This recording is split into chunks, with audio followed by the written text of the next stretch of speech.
Hello, we are MurrayData, the friendliest and most forward-looking data capture company in the UK and Ireland. This video is an introduction to OMR form design, where OMR stands for Optical Mark Reader or Optical Mark Recognition. We're going to break this down into 10 simple steps. So let's get started. Step 1. Form size.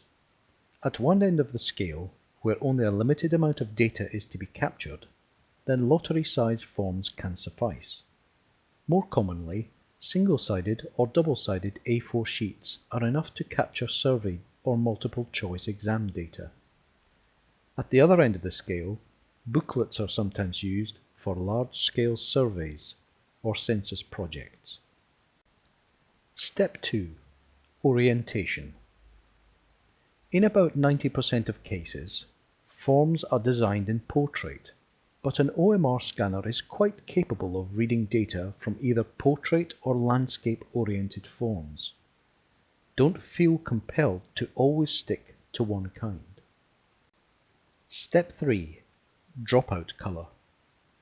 If you want to be able to capture data from a form written in blue or black ink, then you will need to use a red color to achieve this. This one is called Rose 30, but there are many others. Here is another one called Harvest 24, again from the red group of colors. If you are using pencil only, then your options in terms of colors is much greater. Blue, green, purple and brown shades are quite common colors for pencil-only form design. Step 4. Timing tracks. In this example of a landscape form, the black timing tracks are positioned along the bottom edge of the form. Timing tracks are always positioned along the longer edge, or length of a form. Timing tracks help to locate data across the width of a page. The page is also subdivided into channels, which run the full length of the page. There can be 40 or 48 channels in an A4 size page, depending on the OMR scanner you intend to use with it. In this photo of an Insight 4 scanner from Scantron, you will see two arrays of LEDs known as read heads, which are used to detect ink or pencil marks on the forms, one read head for each side of the form. Step 5. Line or bubble. Bubbles are a common way of getting someone to make a mark on a sheet to signify a correct answer or alphanumeric character. A variant of this, known as ovals, could also be used. These rounded symbols are used a lot in North and South America. An alternative to these are lines, small rectangular boxes commonly seen in lottery forms in Europe. There are no rights or wrongs in using bubbles, ovals or lines, but don't mix and match on the same form. Step 6. Blocks. Here is a good example of a number block. In this case, the form is trying to capture an ID number.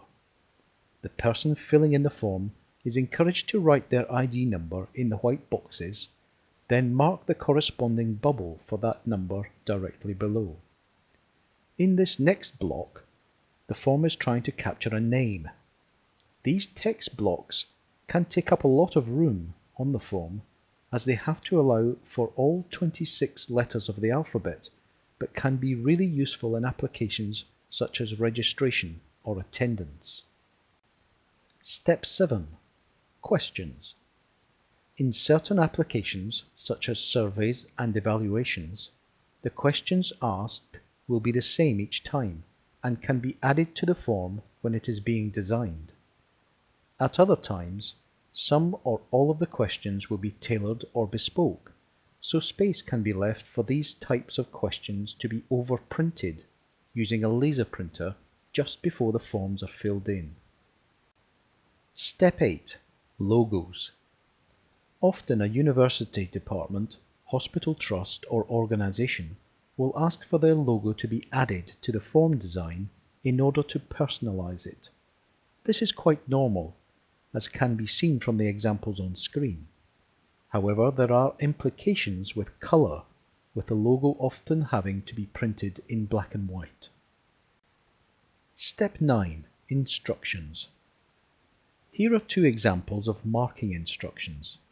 The blue one on the top suggests that it is pencil only, and that they are using bubbles to capture marks on the page. The red one on the bottom suggests that ink or pencil can be used, and that lines are being used to capture marks on the page. Marking instructions are very important for accuracy in data capture. Step 10. Form ID. Finally, we have a small mark or marks called form identification. These are usually found near the first or last timing track on the page and help to identify this specific form in relation to others when scanning. MurrayData design all their forms using either freehand or Design Expert software packages.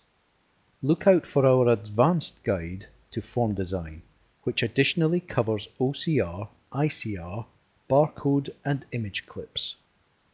MurrayData, making sense of data capture.